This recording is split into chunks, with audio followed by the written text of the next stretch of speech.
La petite histoire du grand requin blanc. Chapitre 1. Trouver un ami.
Cette histoire se passe dans une mer chaude, très chaude.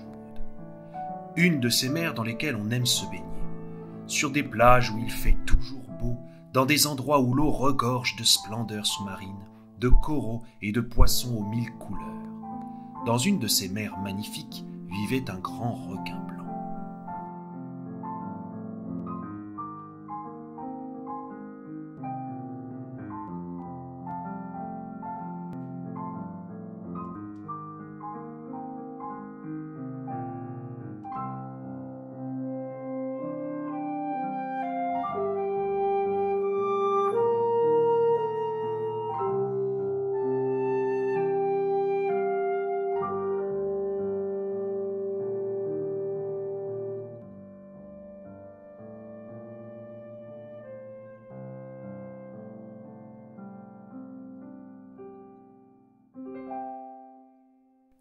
Quand on dit requin blanc, généralement on pense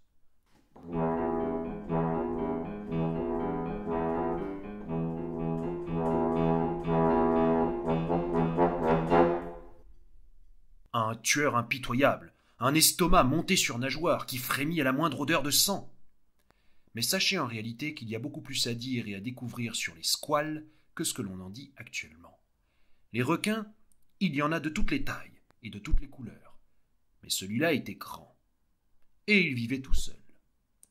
En général, tous les requins sont seuls. Ils mangent seuls, ils chassent seuls, ils dorment seuls, ils nagent seuls. Et ils aiment ça. Mais pas celui-là. Le grand requin blanc avait 3 idées en tête. Avoir un ami, voyager au travers de tous les océans du monde et par-dessus tout, apprendre ce qu'il y avait à la surface de l'eau. Il se mit donc en tête de trouver un ou une partenaire qui accepterait de faire le voyage avec lui et lui ferait découvrir ce qui se trouvait au-dessus de l'eau. Il avait d'abord demandé à la sèche, mais de son air timide et renfrogné, elle lui avait sèchement répondu « Hors de question, tu m'auras dévoré avant que nous n'ayons atteint le Gulf Stream. »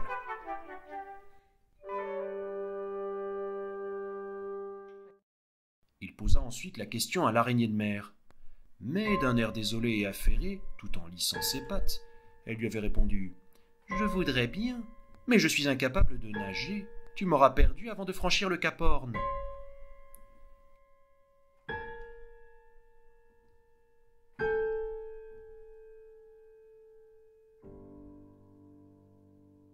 Il avait également tenté sa chance auprès du cachalot. Mais celui-ci, d'un air hautain et moqueur, avait raillé. « Pourquoi ?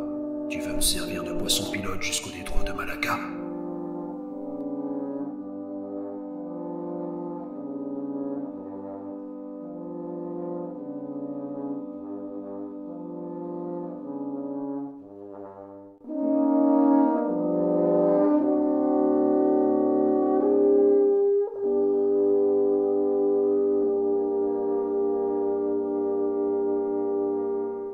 Le requin blanc était triste. La moitié des animaux marins avaient peur de lui, et l'autre moitié se moquait de ses rêves fous et irréalistes. Qui accepterait de risquer sa vie avec le plus grand prédateur que la mer ait jamais connu? Alors que le requin se lamentait d'être toujours tout seul, il se rendit compte que quelque chose s'était collé à son ventre et le suivait comme son ombre. Comme il ne pouvait pas se retourner pour regarder, il donna un brusque coup de nageoire à droite, puis un brusque coup de nageoire à gauche pour tenter de décoller l'intrus. Mais celui-ci se collait toujours à son ventre. Il tenta de monter, de descendre, de se retourner, d'accélérer sa nage, de freiner brusquement, il n'y avait rien à faire. Son passager clandestin restait fermement accroché à lui. Il finit alors par gronder. « Qui êtes-vous ? Sortez immédiatement les nageoires en l'air !» C'est alors que, timidement, un drôle de poisson fit son apparition. C'était un poisson de petite taille, assez long, avec une drôle de tête, sur laquelle on voyait une espèce de ventouse. Je suis un rémora. Je cherchais un abri. J'avais peur de nager tout seul. Le requin, énervé au départ, se calma. Ce brave poisson avait l'air sincère, et sa présence n'était pas dérangeante. En nageant, il finirait par s'y habituer. C'est alors qu'il proposa « Dans ce cas, voudrais-tu être mon ami ? Je souhaite partir, découvrir le monde, mais je ne veux pas être tout seul, et en plus, je ne sais pas par où commencer. »« Ça tombe bien, répondit le rémora. Moi aussi, je déteste me retrouver seul.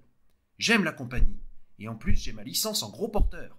J'ai piloté toutes sortes de gros animaux aux quatre coins de l'océan. Je suis particulièrement qualifié pour les requins. »« Et tu n'as pas peur de moi ? demanda fébrilement le requin. Car il faut que tu saches que je n'ai pas une très bonne réputation. »« Justement, répondit le rémora, si je reste collé à ton ventre, je ne cours aucun risque.